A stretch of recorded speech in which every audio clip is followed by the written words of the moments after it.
नमस्कार। मैं किसान पुत्र नीरज आज अपनी बातों को आगे बढ़ाने के क्रम में उत्तर प्रदेश के मुख्यमंत्री सम्माननीय योगी आदित्यनाथ जी और जगत गुरु शंकराचार्य अभिमुक्तेश्वरानंद जी के बीच में जो विवाद फैले हुए हैं, जो विगत 11 दिनों तक अनशन पर बैठने के बाद अभिमुक्तेश्वरानंद जी ने स्नान नहीं किया और वह बनारस के लिए, काशी के लिए वापस लौट गए और यह बोल कर गए कि अभी यह विवाद खत्म नहीं हुआ। मुख्यतया बात यह सोचने वाली है कि एक संत समाज का, जो कि शंकराचार्य हमारे धर्म ध्वजवाहक में गिने जाते हैं, उनका प्रयागराज में मौनी अमावस्या में स्नान करने के लिए आना, पालकी से स्नान स्थल पर जाना और प्रशासन के द्वारा वहां पर रोका जाना और हमारे सम्माननीय मुख्यमंत्री जी का उसमें हस्तक्षेप न करना क्या दर्शाता है, इस विषय पर आज हम बात करेंगे। शंकराचार्य जी का मांग था कि गो हत्या बंद किया जाए। जो बुलडोजर नीति चलाई जा रही है उस पर उनके रोकने का, उसे मनाही करने के उनके विचार थे। यह तमाम ऐसे प्रशासनिक निर्णय जो मुख्यमंत्री जी के द्वारा लिए गए थे, शायद उनको अच्छा न लगा हो। अच्छा तो बहुतों को नहीं लगता है, लेकिन ज़रूरी नहीं है कि हर व्यक्ति की बोली हुई बातों को इतना तूल पकड़ाया जाए या जगह पे पहुंचाया जाए। ऐसा मेरा मानना है कि हर व्यक्ति की बातों को नहीं पहुंचाया जाता और होता भी है। हमारे मुख्यमंत्री जी सिर्फ मुख्यमंत्री नहीं हैं, उत्तर प्रदेश की जनता ही नहीं वरन देश की जनता के बीच में उनकी जो एक छवि है वह एक संत की छवि है, एक साधु की छवि है और एक कर्मठ व्यक्ति वाले व्यक्तित्व उनका जो है जनता के बीच में फैला हुआ है। उनको नेता कम, योगी ज़्यादा जानते हैं लोग। तो अगर शंकराचार्य जी का द्वारा यह बातें उठाई गई है कि गोहत्या बंद होना चाहिए, तो गोहत्या बंद अगर देखा जाए तो योगी जी भी बहुत पहले से बोलते हैं, भारतीय जनता पार्टी का वो एजेंडा ही रहा है।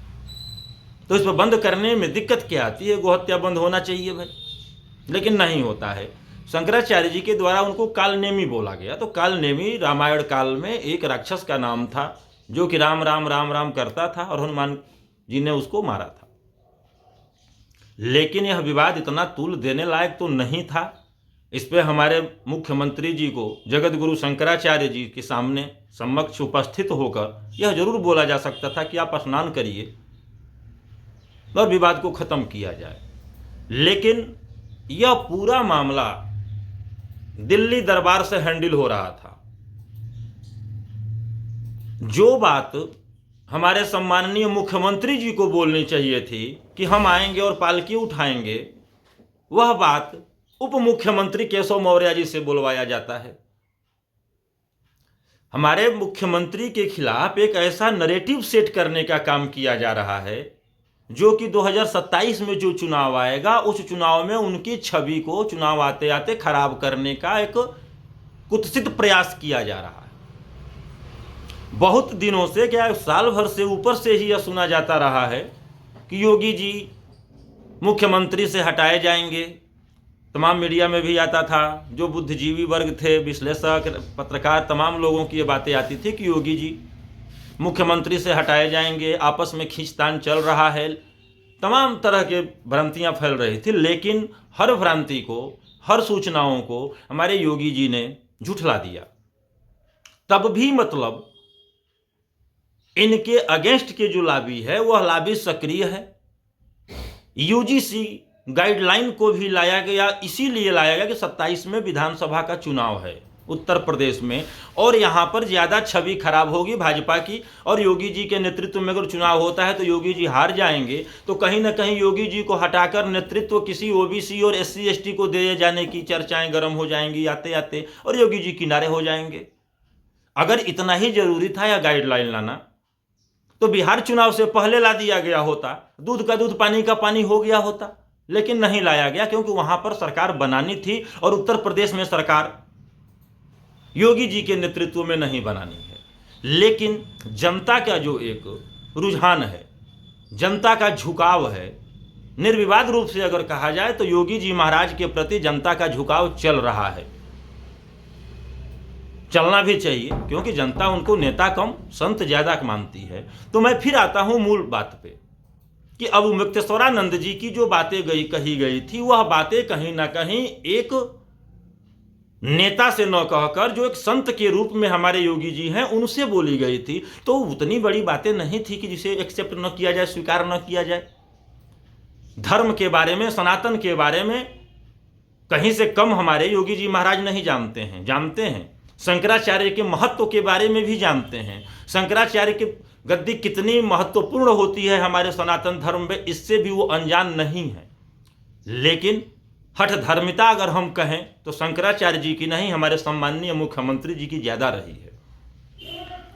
और यह पूरे चर्चा का विषय हर सनातन धर्म को जानने वाले और सनातन धर्म मानने वाले के बीच में है कि आखिरकार शंकराचार्य जी की इतनी दुर्गति और बेइज्जती करने का अभिप्राय क्या रहा, उसका कारण क्या रहा और क्यों किया गया। यह चीजें महत्वपूर्ण हैं।